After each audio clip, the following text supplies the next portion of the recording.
Hello, hello, hello, everyone. Welcome back to another episode of ReConnect with Plant Wisdom. It's me, Tigria Gardenia.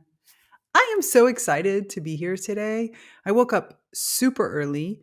It's actually a Tuesday morning. I'm recording this, and my Monday just flew by because it was filled with all kinds of stuff. And on Sunday, I went hiking to a new area. I have my good friend, the Woods Guide, that I often tell you about. Just discovered this new area, and so a new valley called the Valle Malone, Val Malone. We would call it Malone, but it's called Malone. And we went high into the mountains there, and it was just such a delightful full day hike. And then had lunch at this another man who lives in the area who often takes people around and to give them the history. Invited us to lunch. We were a big group. It's the kind of thing that really happens in Italy, where it's like, you have this super huge, very traditional spread of polenta and spezzatino and like cheeses and bread. It was fantastic. And and so as I was finishing up this hike, I was thinking a lot about like my coming week and how I wanted to record this episode for you. And I it's interesting. Okay, so this episode actually began with a conversation in episode 128 with Clara Schroeder. And it continued on in my mind. It was pointed out to me by my editor that she was like, "Oh, I'd really love to hear more about this." And I was like, "Oh, yeah, it's been a while since I've done an episode that's kind of in this vein." And so, the plant that I want to talk to you about today is a plant that, you've walked over 1,000 times, probably even just 1,000 times this week, sometimes barefoot, sometimes in a hurry, sometimes not noticing at all, and still Key noticed you. And that's grass. Look, grass doesn't ask for attention. Key just keeps growing between paving stones and playgrounds and sidewalk crocs, not crocs. I hope there's no grass growing in your crocs. But why are you wearing crocs to begin with? But that's another story. No, I was going to say cracks. And Key is really everywhere. Undefinable, because really, how do you define grass? Unkillable, familiar to the point of invisibility, unless you're actually trying to get rid of the grass. Like I see the people who grass and moss is completely invisible until kin are growing in places that you really don't want. Then you can't stop seeing kin. And yet, in all of that, grass carries one of the oldest lessons that we have for being human: how to endure without hardening, or how to yield without losing yourself, how to give way and still be whole. When pressure comes, whether we're talking about in the case of grass, like a hoof landing or fire passing, or I don't know, when the mower comes and cuts across, grass doesn't resist. Key bends, Key listens, Key roots deeper into the ground, and then somehow Key just comes back, steady and alive and unchanged to the core. So, grass has always been one of my favorite companions since I started working with plants. I mean, especially outdoors. I know most people would say, "Oh, the beautiful tree." I have to admit, like, I love trees. As I'm looking at Gary the silver fir right outside, I love trees, but trees are not my go to when I need help. When I need help, I love to lie down. Even yesterday, we were like a Sunday, excuse me, we were going on this long hike. And at some point, we reached this piece that had a beautiful open meadow. And everybody was looking at these houses that were constructed and abandoned. There's lots of what are called baitas out here, and they're just sitting there abandoned. And I instead quickly took the opportunity to lie down in the grass under the sun. That has always been my way of connection. I have so many pictures of me lying on some grass somewhere. And normally, when I go hiking by myself, it's a very slow thing because I tend to sit down and kind of commune with the grass. Grass is really my greatest outdoor teacher. Grass reminds me that belonging doesn't always have to look dramatic. Sometimes it's just saying soft in a world that keeps stepping on you and finding ways to keep growing anyway. So In episode 132, we're going to explore this wisdom together in how grass teaches us to bend, not to break. So if this sounds like the conversation you've been wanting to have, stick around. Welcome to ReConnect with Plant Wisdom. I'm your host, Tigria Gardenia, nature-inspired mentor, certified life coach, and the founder of the Naturally Conscious community. For over a decade, I've been known as a world ambassador for plant advocacy, working closely with plants to share their practical wisdom to help you consciously embody the elements of life that nourish your evolution. In this podcast, I delve into ancient and modern knowledge from biology to spirituality about the wondrous ways of plants. Together, we'll explore how ecosystem thinking helps you overcome limiting beliefs, understand the true nature of relationships, and live an authentic, impactful life. So there's a few key points I want to touch on in this episode. I want to touch on grass as a universal companion because really, come on, let's be honest, folks. Grass is everywhere. Grass is your friend. Grass is one of the most accessible plant teachers you could ever have, present in cities, countrysides, and nearly every environment. So it's wonderful. Key is wonderful for place-pace connection. The second thing I want to talk about is resilience through being stepped on. Now, we all define being stepped on in different ways, but I think there are always moments where we feel like we're being stepped on, whether it's being stepped over for a promotion, whether it's being stepped on because somebody actively suppresses you, whether it's being stepped on in the sense that, your voice is not being heard. And grass is probably one of the wisest guide because, they've been stepped on, trampled, and, they've had to learn and thrive from this. Not only that, grass really uses that being stepped on as a way to grow. Key becomes a metaphor for enduring pressure and change and human impact even. And here's where we're going to start to see where is it that kind of trampling can be good for you and it can help you grow and be more diverse, and where instead that kind of stepping on you is actually hurtful and you need to make changes. I also want to talk about grass as a symbol of coexistence and adaptability. I mean, grass grows everywhere, with humans, without humans, with animals, and have been everything and across the entire planet, and has had also very different social connotations for us as humans. And therefore, there's a lot for us to learn about how it is that we see grass and how that reflects back on how we see each other. And the last thing I want to talk about is about how community and diversity. Really, grass lives in community. No matter where you look, it's very rare to see one species. When you see one species, something is wrong. This is a being that loves to live with all kinds of other beings, whether that be animals of all sorts, insects, birds, all kinds of different plants that grow. So grass really symbolizes interdependence. How am I independent as well as dependent on others? And this is something super useful for us right now to understand. So when you're trying to understand how to get along best with others, grass can be a wonderful teacher, teaching us how collaboration is really woven into society, into success of all sorts. So by the end of this episode, I want you to go outside and spend some time with grass. Not because Key is pretty or simply for the grounding, although, those are really great too, but because grass is the perfect teacher for this moment in human evolution. Grass knows how to thrive under pressure. Key doesn't fight the footsteps. Key bends. Key roots.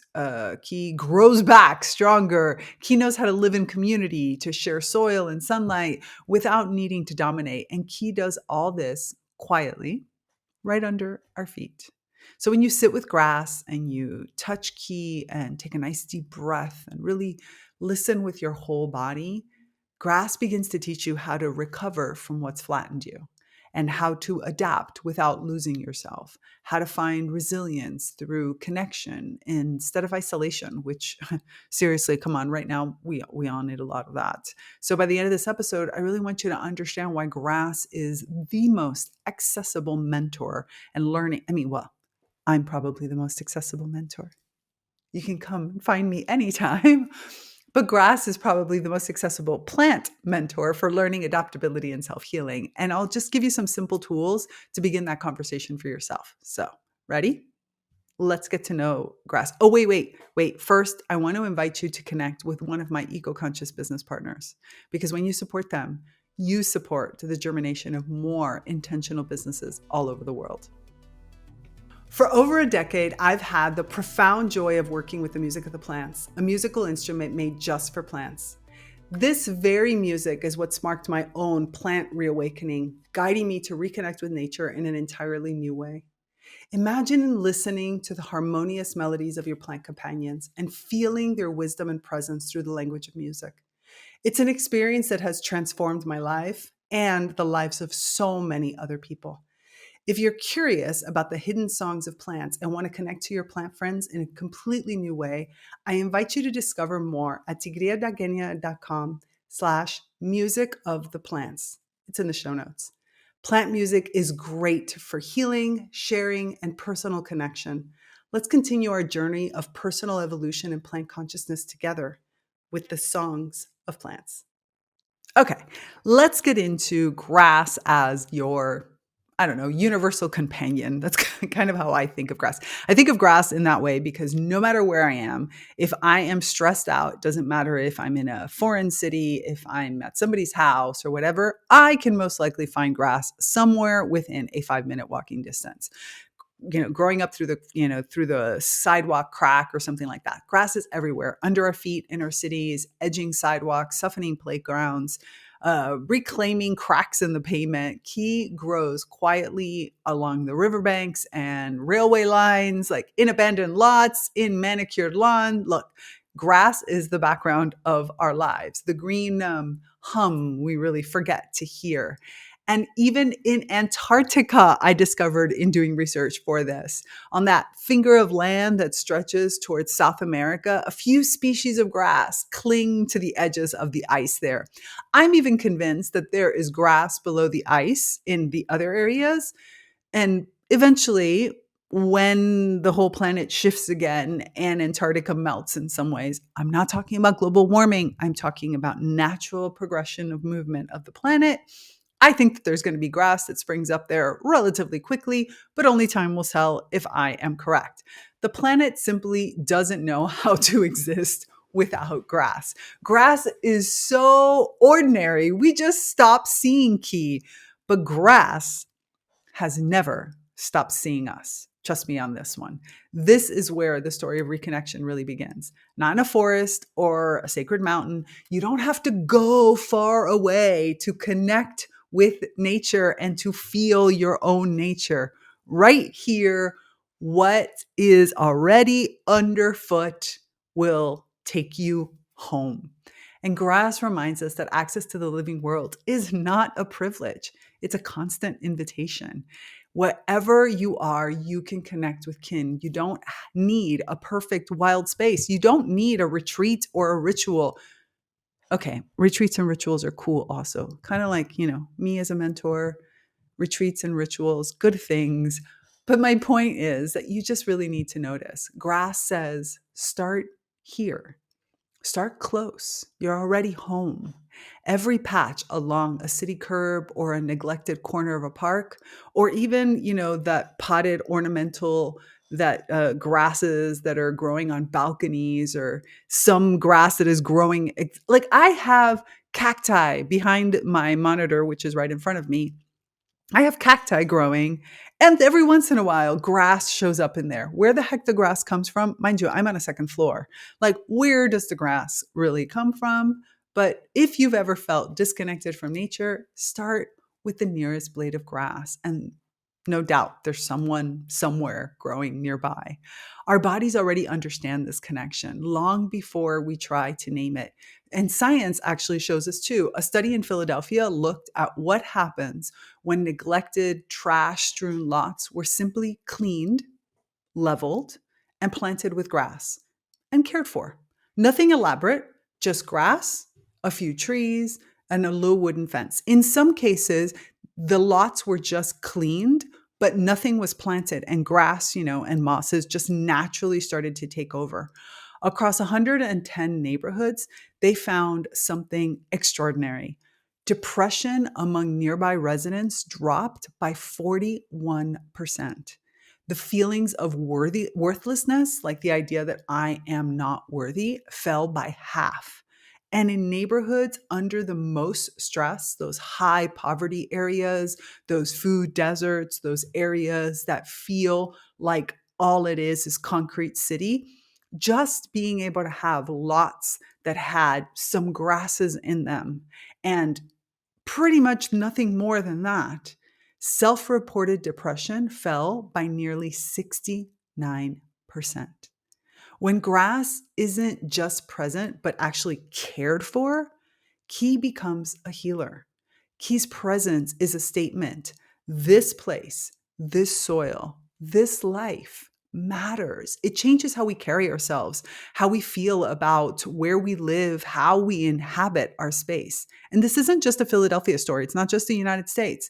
Across the ocean in Sweden, researchers also followed thousands of people and found that those living closest to green spaces, especially within like 50 meters of the home, redeemed far fewer antidepressant prescriptions. So their levels of self reported depression dropped. It wasn't about income or education or even neighborhood safety. All of those were accounted for. It was about the proximity to the green. This is why green cities are so important and why cities like Vienna, for example, have these models that you want to be able to turn 360 degrees in wherever you are in the city and always see at least some kind of patch of grass. Just seeing grass outside a window or between buildings shifted mental health outcomes across entire communities. And researchers call it residential green space. Personally, I call it kinship. It's just a remembrance.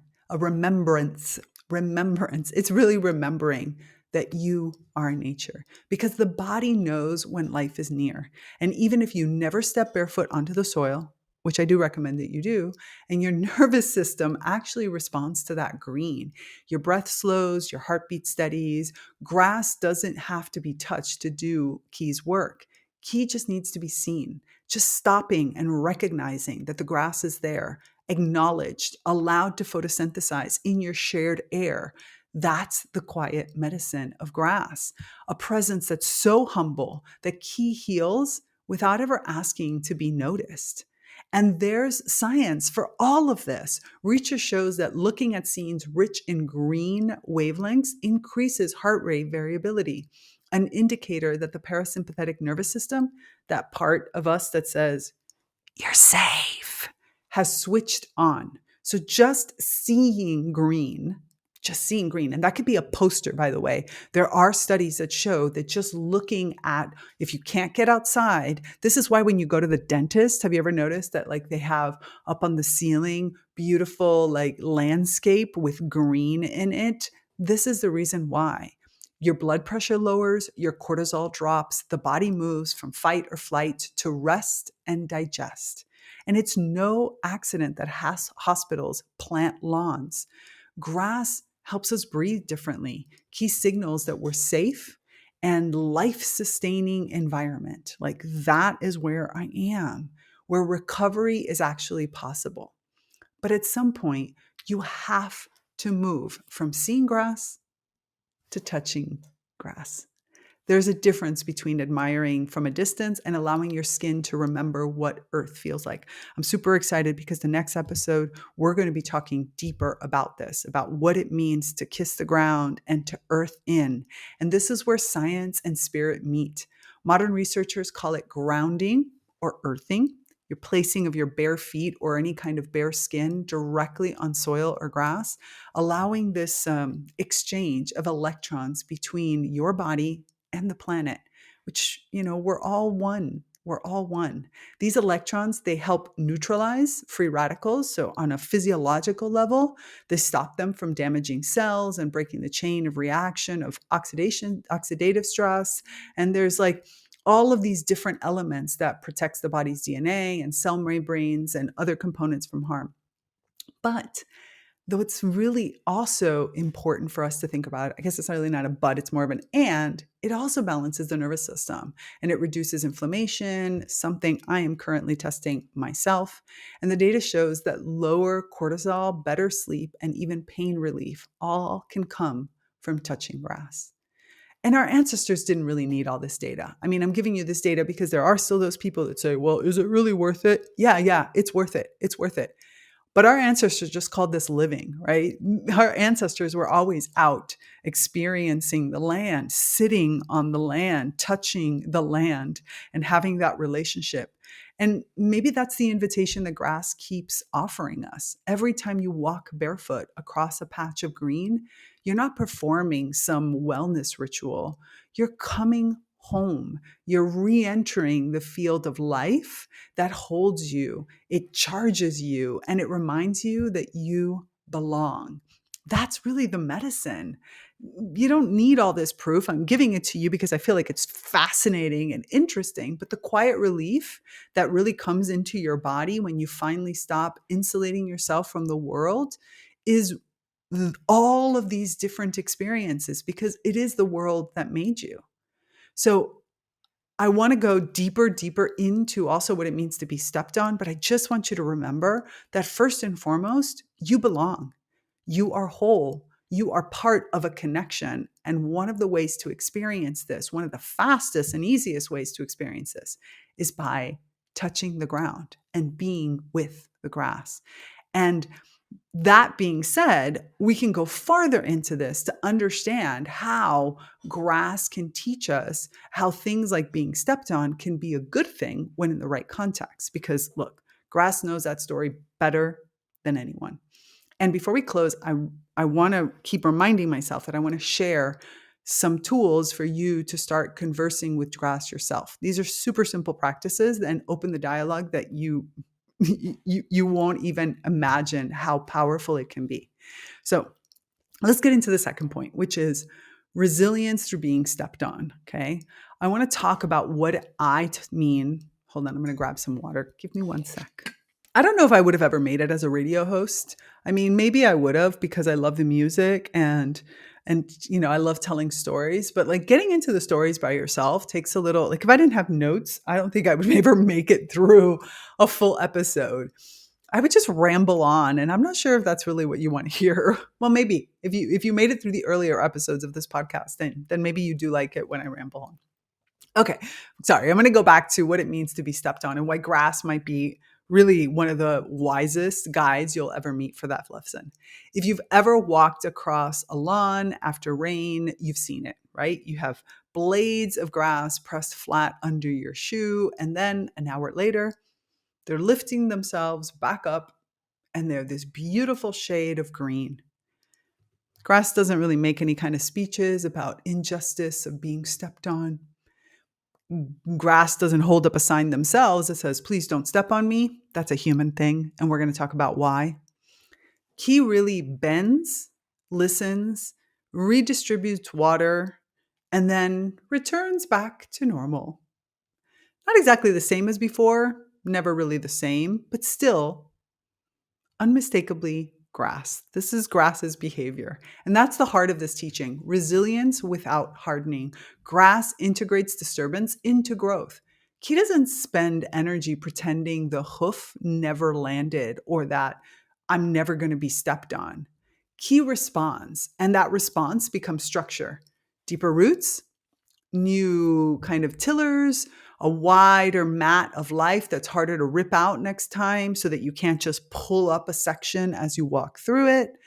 And on short grass prairies, so going to some of the science, there's like this super cool ancient dance. This is one of my favorite. I think I've read this study probably about 20 times because it's still amazing to me. There's this fantastic dance that happens on prairies. I love prairies, by the way. Prairies, meadows, probably why I love grass so much as a teacher, because I have this inherent love for meadows and prairies. And there's this like ancient dance between grass and bison. You know bison, right? Like huge animals, right? For 4,000 years, these two species have grown up together, each shaping each other. So picture this like 2,000-pound grazer that's like moving through wind and summer heat, munching on the grass, then rolling their body in the dust to make these little bowls in the earth.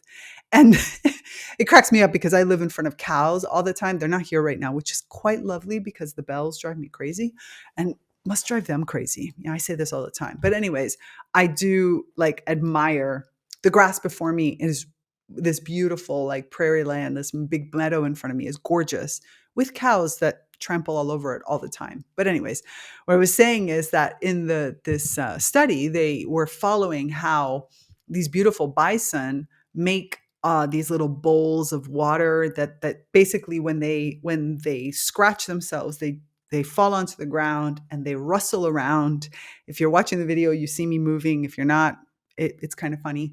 And they create this, and in these bowls of which fill with water with the rain, they fills with insects and birds and small mammals drink. I mean, there's this entire world. The bison move on and the grasses then respond to everything that's just been created.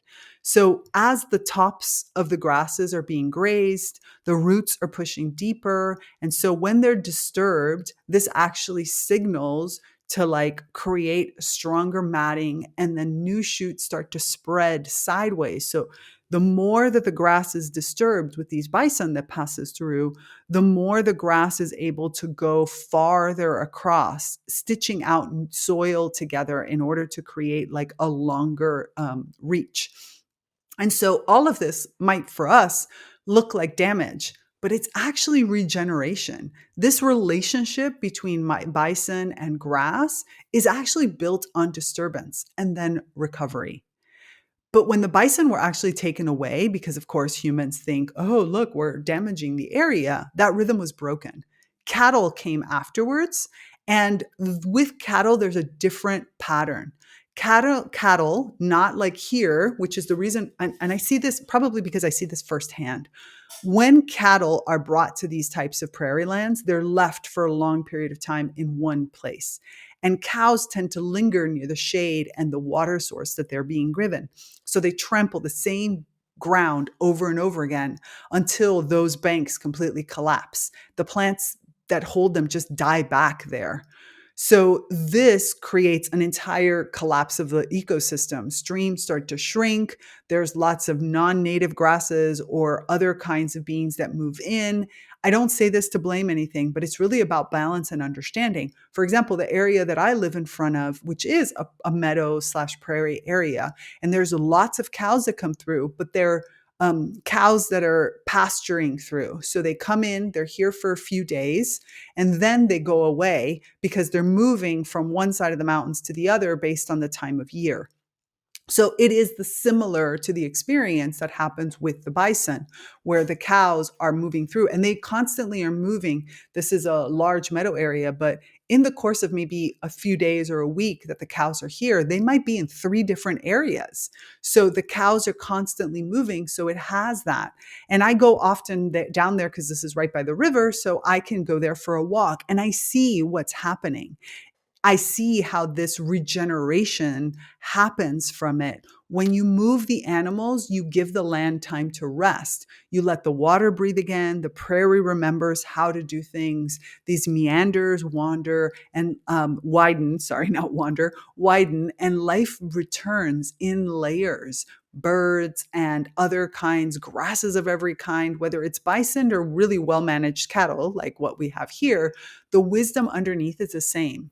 You can trample on it, but then you need time for rest and recovery. Does that sound familiar? Does that sound like a familiar lesson that I talk about? Disturbance, integration, flourishing. That's what you need. Disturbance to get the juices flowing.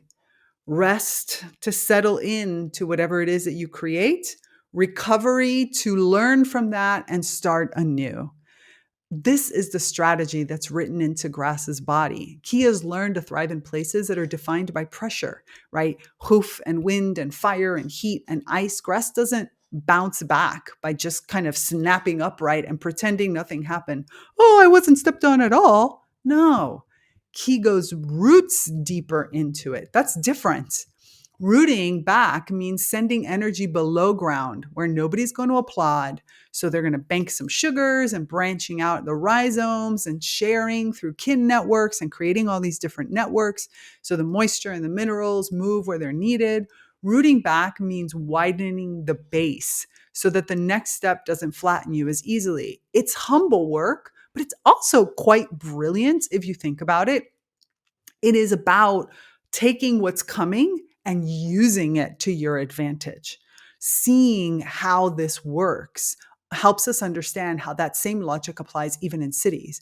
A blade pushing up through concrete is not a symbol of defiance for the sake of defiance. It's a design. Cracks collect dust, and that dust becomes little tiny amounts of soil. Water then slips in, light hits it at just the right angle, and boom, a seed takes the hint. And the first leaf starts to emerge. Not super tall and proud because that attracts way too much attention. Cautious, compact, safe. And when the time is right, the growth starts to rise. And even if a boot comes down because somebody's walking down the busy street and they didn't realize it, the plant tries again from that same node just behind that crushed point. Grass keeps choosing life, and keeps choosing it at scales that humans often overlook. Fire is another teacher. Many grasses don't just survive burns, but they organize around them. Dormant buds below the flame line hold that blueprint for renewal. And as ash feeds the soil, the next flush of grass oftentimes is way greener. So being consumed and returning is not a failure in that system. It's the rhythm. Disturbance becomes timing, and timing becomes strength. So, what do we do with all this in our human lives? First, name the hoof prints without any kind of shame. That means, where has pressure flattened you? Where is there something that's stepping on you? Workload, visibility, caregiving, grief even, the glare of doing things not like anyone else because your mind operates in its own way. And so you feel like you're getting stepped on because people don't understand. Instead of forcing yourself to spring upright, try the grass approach. Root back. Take what is happening and root that deeper into yourself and find the place of resilience. Find what you need to spring back from that. You know this is going to happen. In some cases, you can change it. But honestly, there are some things that you can't. Caregiving is a great example of that. So therefore, what is it that you need to spring? This might mean that you might have a little bit less output for a bit and more resource gathering below the surface. You might sleep a little more. You might have to set stronger boundaries / membranes so that not as much is coming in and out. You might have to take in more nourishing food or conversations that you've avoided. It might be quiet and unglamorous type work that moves and widens your base, but you're not quitting. You're banking the sugars, you might say. You're taking what nourishment does come in that moment of being trampled on, and you're pulling it deep into your side. And then you widen out. Grass rarely responds to stress by growing one main stem. I mean, when you step on grass, key just starts growing sideways, right? How many of you have I'm sure that you've experienced this, right? There's like a patch somewhere where people constantly walk over that. So that part of the grass, it's like a cut through or a shortcut. And so that part of it has grown out, but the grass then just moves off to the sides and keeps growing laterally. And in human terms, lateral growth can look like adding a second income if you know that there's going to be trampling coming through your primary income in a way that, of course, doesn't exhaust you. Or co-facilitating instead of doing things solo so that you widen what your breadth is. Or distributing the load among trusted kin, right? You might have work that as you're getting trampled on, you're going to then farm out or do it laterally. Small side shoots add up to a mat that you can then lean on. And the other thing is keep moving. Bison teach this. Staying in one patch until the roots give way creates harms. That's the whole problem with having cattle that sits on the land and why that land underneath then dies. But so lingering in one only coping pattern, doom scrolling, perfectionism, overhelping, all of this is not useful to you. The bison move, the herd moves. Movement doesn't have to be dramatic. It could be as simple as coming out of a different room. So if you're trampled in the room that you're in, then move to another room. Or, think about the way that you do your task work. If it's all a bombardment constantly, take a break, go take a walk, take a pause, remember that whole rest and recover. And the other piece that is extremely important in all this is to hold on to your core identity when you're adapting. You know, you have a core identity and grass has a co-identity. And this is one of the places where I really love to go and spend time with grass and communicate with grass, especially if I'm having a problem of trying to understand my core identity in all this. So key might, change the height of a given blade or how deep they root or moving to the side. But in the essence, that is always a blade of grass. And this is a crucial distinction. Adapting, moving about, doesn't erase yourself. You might change shape so you can keep being who you are. So it's important for you to think about where is it in your life that you're clinging to a form that no longer serves the essence. Where am I doing things or being or acting in a way that I've always done it because I'm fighting back from the trampling, when instead I could be more true to my essence and to who I truly am by changing form and moving in this. This just happened to me the other day. I was wearing a hat that I haven't worn in a long time. And somebody asked me, like, why was I wearing that hat? And I said, for a long time, I didn't wear that hat here because I felt like it wasn't true to what I needed in this place. It didn't fit the way that I was living a life. But now that hat feels very much core to who I am. I still was expressing myself. I was just expressing myself in different ways. So my core essence was always coming out, but it was coming out in different mechanisms. That's a really simple example. I understand. You have to kind of know me to know that it's probably not as simple as you might think. But the point being is, it's important to see where it is that you could change the actual shape that comes out in order to better adapt to the trampling that's happening without losing the core essence, or better said, as a better expression of your core essence. So I want to honor that as a human, obviously, as I'm talking about like being trampled on, look, being stepped on hurts. There's grief in a flattening process, and grass doesn't bypass that. Key might lay down literally. There are moments of stillness when the blade isn't performing resilience yet, right? The blade is just like trying to regroup after being stepped on. And even some blades die. But then water moves and sugar redirects and signals travel.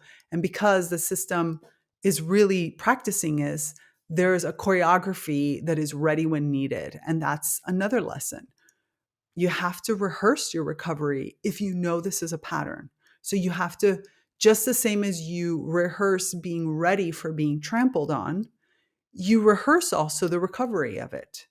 Because small, regular practices that remind your body how to come back from situations, prolonged rest or checking in with yourself or making modifications, all this makes it easier to respond the next time the weight arrives, the next time you're stepped on. So a last piece from the whole perspective of, this trampled on piece is community is not optional, just so you know. Where native grasses thrive with grazers, with big animals that trample on them, who diversity tends to bloom. Species hold each other up. So the translation for us stubborn humans that think that we can go it alone, because, we often think that, find the rhythm and the companions that let you keep moving. If you're stuck in one place because it's comfortable, ask for help to relocate. Find your shade. Find the others that are going to be able to have a diversity that means that where you're affected in one thing, they might not be affected, and vice versa. Because if you're alone on a dry patch, it can be difficult. And if you find yourself alone right now and you don't know how to do that, call in kin, call in your plant partners, ask your plant partners to help you through this. We're not meant to do this alone. We're always meant to be in community. Okay, that was a lot of stuff. So, oh gosh, I'm besides the fact of constantly staring out the window, um, I and looking at the grasses that are in front of me. I always have this memory of I was doing a biomimicry workshop in Atlanta, Georgia, in the United States. And we had this exercise called an eyesights, which I love to do. And we went out and we were supposed to kind of just sit with some being of nature and, draw and capture. And I ended up sitting down on the grass because that's what I do. And I found this tiny patch. When I say tiny patch, I'm talking about a patch that's like not even a foot by a foot, like 10 centimeters by 10 little block. And I was just staring at that. And in that block, I saw so many because I saw multiple types of grasses and 2 or 3 different kinds of like small flowering plants. And there was a spider that was walking through, and then there was some ants, and there was like the wind was blowing lightly, and there was all these different species. And I remember being so impacted by that relationship, those relationships that were playing out right before me, and how much we take those for granted. And we don't think about that coexistence and about how grass, of all beings, might be one of the most honest mirrors to help us really see what's going on. And that's what I want to kind of get into now. Grass has lived alongside us for as long as we've been walking upright. We, with the oldest known grass fossils dating from around 113 to 100 million years ago. That's a lot older than we as humans, just so you know, as Homo sapiens. Key learned to grow with humans, without humans, under hooves, under highways, under city streets, like all over the things. You'll find kin thriving in every possible condition, like deserts and wetlands and rice fields and city cracks, like all kinds of, even the battlefield, Grass doesn't discriminate. Key doesn't say, this soil is too polluted for me, or this neighborhood isn't my vibe. Key arrives, adapts, and participates. And that's not passivity. It's actually mastery. Like it's being able to master any area that you're in. Can you imagine if no matter what environment you went into, regardless of whether you wanted to stay there or not, you're always welcome to leave, you could actually feel comfortable and master that environment? Like, wouldn't that be amazing? And yet what's fascinating to me is how humans have used grass as a canvas for their own self-image. Grass over the years has absorbed our projection of class and of order and of belonging and of beauty and even of morality. Back in the 17th century, in England, grass lawns became a symbol of wealth. What we think of today as the modern lawn, the one that technically is like a monoculture, which sucks, but that's another story. Imagine vast estates with like rolling green carpets, no crops, no grazing animals on them, just carefully trimmed grass stretching over the horizon. To maintain that kind of space required labor and water and land that didn't have to feed anyone. Lawns basically became a symbol of, I have so much. I can afford to let this land do nothing and look nice. It was performance of control. Nature manicured into this obedience to like show what humans thought would be their symbology, a green theater of dominance and stability. And the message was clear: wildness is beneath us. And you know how I feel about that. If you've heard any of my episodes, you know how I feel about this idea that wildness is beneath us. Like European settlers even carried the image of wealth of that into the Americas. The idea of the perfect lawn became something new, a suburban ideal, which is where we struggle with today. Can you imagine a symbol of being a good citizen, of safety, of normalcy? Who the hell wants to be normal? Like, I don't know. But basically a trimmed lawn said, I belong, I'm responsible, I'm respectable. And to this day, homeowners associations will fine you if your grass dares to be too alive, too wild. But It just cracks me up. And the irony is that the further we forced grass into these monocultures, the more work it took to keep Key alive. Basically, Key said, if you're going to try to dominate me, I'm going to make it as fucking hard as possible. I'm going to make it as hard as possible. You are going to have to take such care of me. You're going to have to feed me and fertilize me and trim me and water me at all the right types of ways. Unless you let my friends be with me, I'm going to make your life hard. Lawns are exhausting to maintain. The more we pull Key out of relationship, we remove clover and dandelions and insects, the more fragile and needy the entire system belongs. Do you see the point I am trying to make? It is a full-time job to maintain an illusion of perfection. Sound familiar? Sound familiar? This is a lesson for all of us who've tried to maintain our own manicured versions of life. The more we stray from who we are and try to conform to what looks stable, acceptable, and safe from an outside perspective, the more effort it takes just to keep the edges trimmed. We call it discipline, which you know how I feel again about that. Professionalism being put together. But underneath, really, it's just endless maintenance. It's about fertilizing the facade. And that's what happens when wild intelligence gets replaced with performance.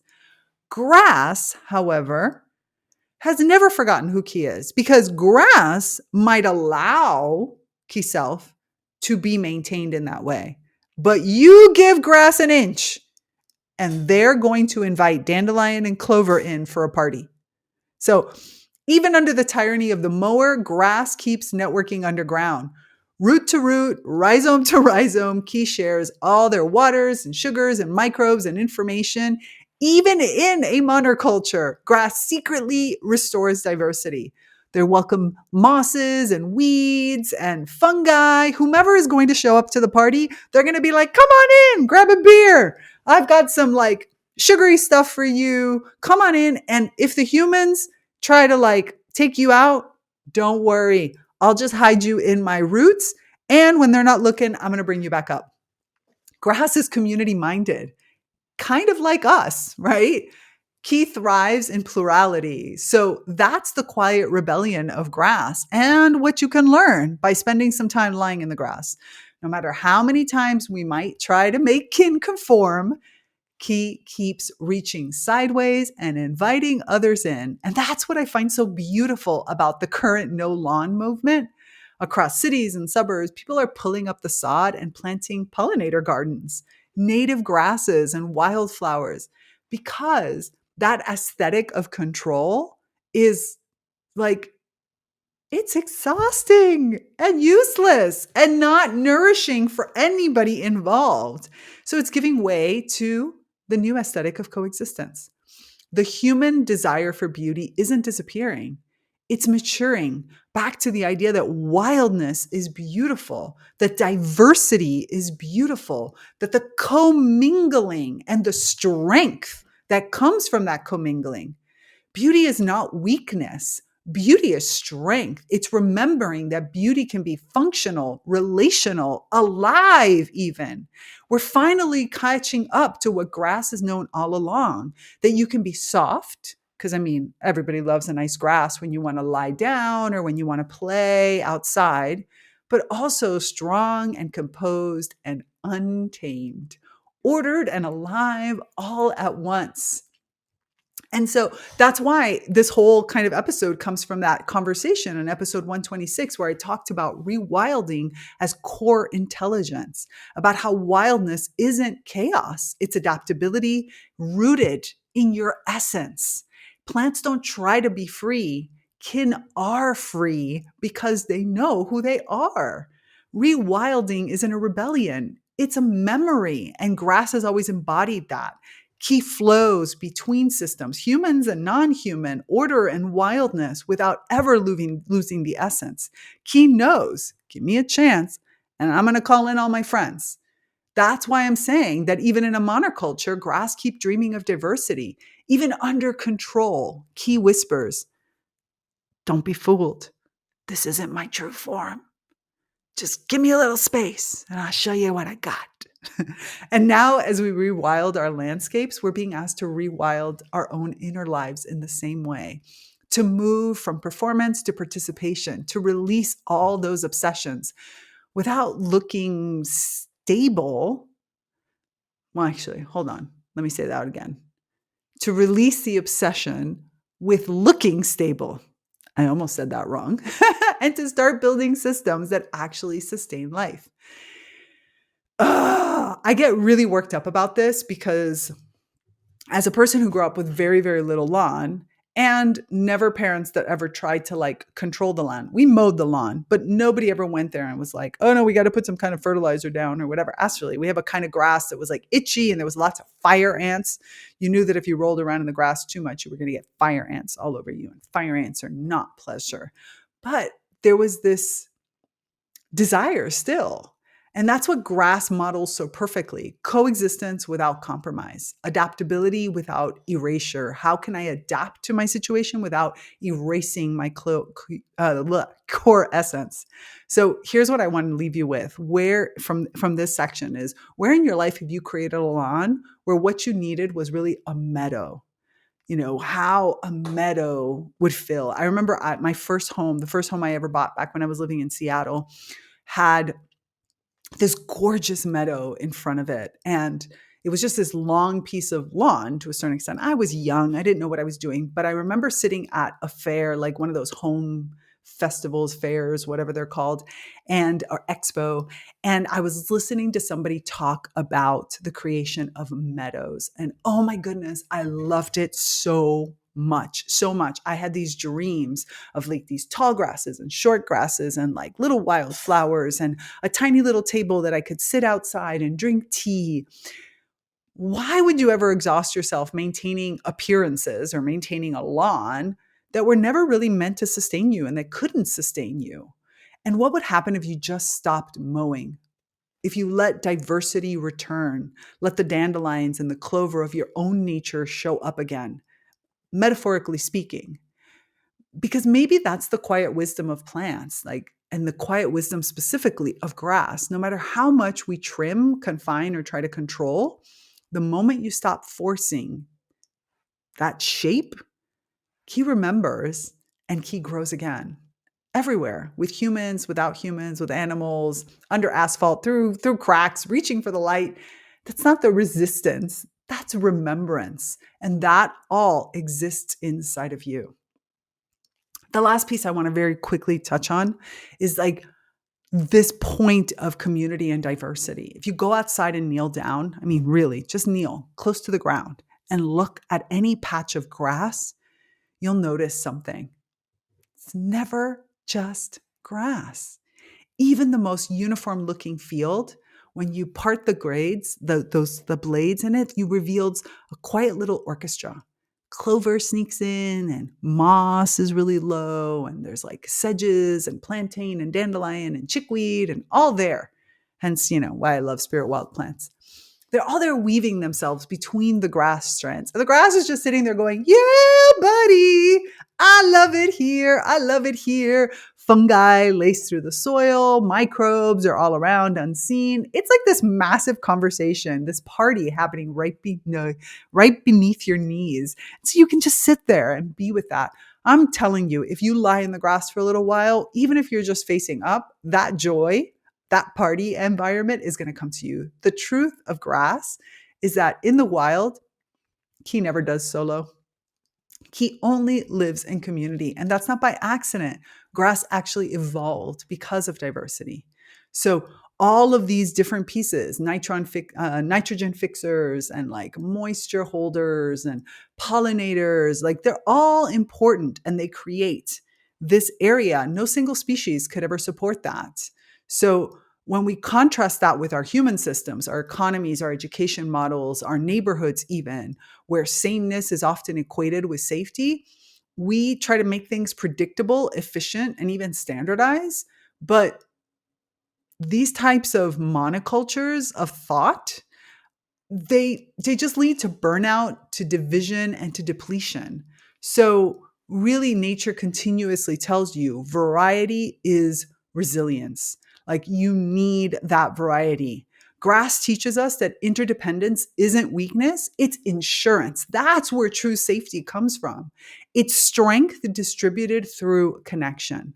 And if you've ever seen a prairie fire, you know what I mean. The flames might be sweeping through, but they never erase everything because some roots sleep through the heat, waiting to sprout. Others send their shoots that anchor to the soil so they don't wash away after the first rain. Some have learned to even create seeds that require fire to open, ensuring the next generation. So, after all of that kind of turmoil, you can feel life holding hands below ground and preparing for the next wave of green. And that's what resilience does for you. Having that diversity around you, that's how recovery happens. There's no one plant hero, it's kinship. And that is the model for you that grass can teach you. And maybe that's actually the greatest invitation grass offers us, to stop pretending that thriving is a solo act, to stop managing our growth like lawns, isolated and competitive and trimmed for approval, and instead to remember the web that we already belong to. You already know, I talk about it all the time, that the naturally conscious community is a community space. It is a place where we do things together. Do I have a few like solo activities? Absolutely. Reconnect with the plant kingdom is a course that you can do on your own speed, on your own time, in your own way, all by yourself. But there's also a community of people there. One post and everybody responds. And all of our group calls are meant to stimulate different parts of ourselves, to stimulate the creative side, the analytical side, the information seeking side, the conversational side, the meditative side. Each one of our events tailors to different parts of ourselves because, well, we're all multi-potentialites in there and with multiple passions and multiple ways and neurodivergence. We just need a little bit of everything. Plus, we get bored. I get bored easily. They get bored easily. It's wonderful. You get bored easily. Come on in because connection is already there. It's braided through the relationships, your collaborations, even your creative blocks. All you need to do is notice, like you notice the grass. So when you next walk through a patch of grass, try this. Pause and notice who else is there.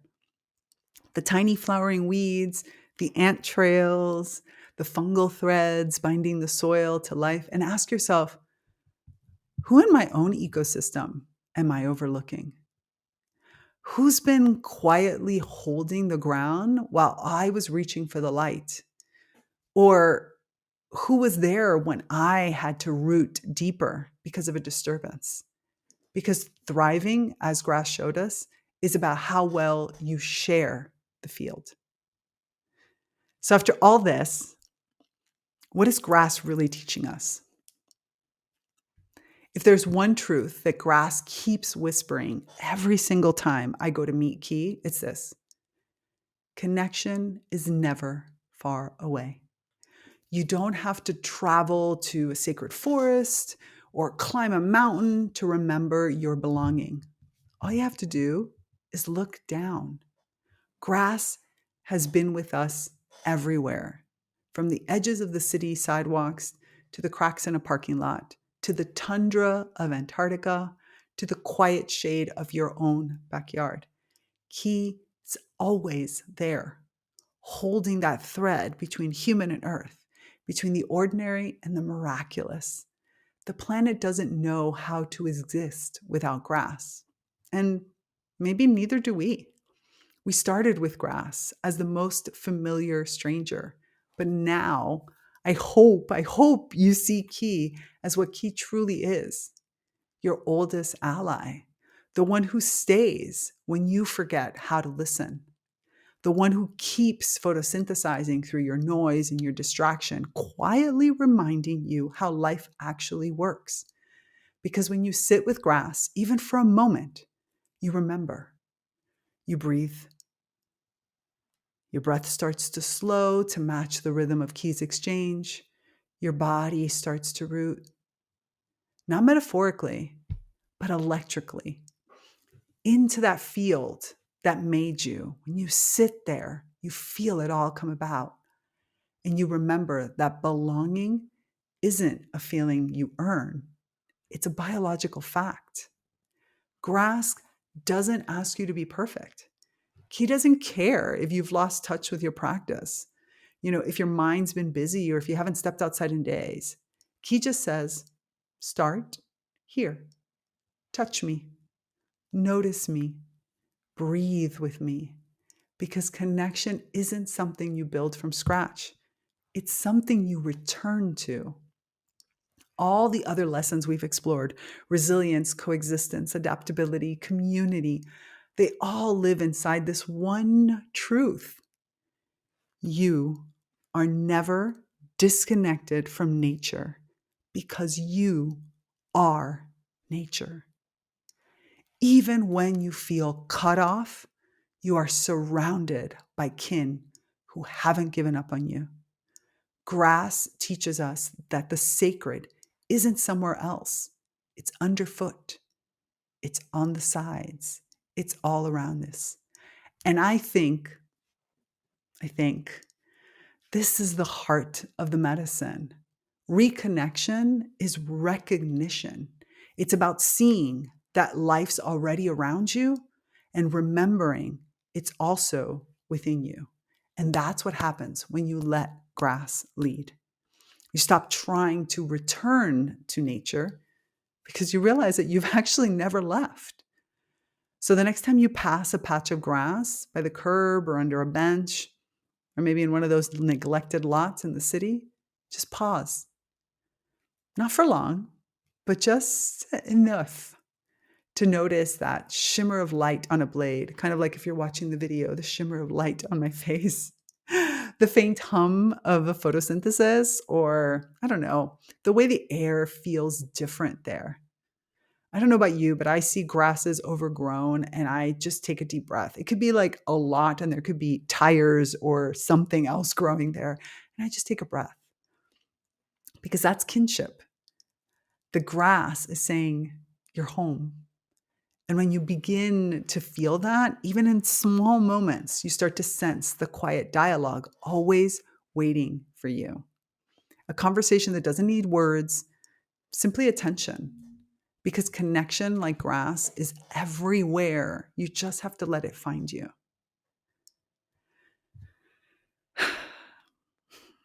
Okay, so now that we've journeyed through all these layers of grass, the universal companion, the survivor, the teacher of community, there's really only one thing left to do. Go chat with grass. Trust me, you can do that anywhere. You don't need special place or permission, just a few minutes, a patch of green, and a willingness to notice. Find some grass near where you are right now. It could be a lawn or a roadside strip, or even just, I don't know. There's always grass somewhere. Sit or stand with Key and let your eyes soften. Let your body start to breathe and just start by observing. How is Key growing here? Upright or bending, dense or sparse? Who else is in the mix? Is there clover or dandelion or moss, any other kind of tiny flower or any other kind of animal? Just notice all of these relationships. And when you feel ready, simply say hello. There are no perfect words. You can speak them aloud or you can think them quietly. Maybe it's just as simple as, hi, I see you. Or maybe it's a question. How do you do it?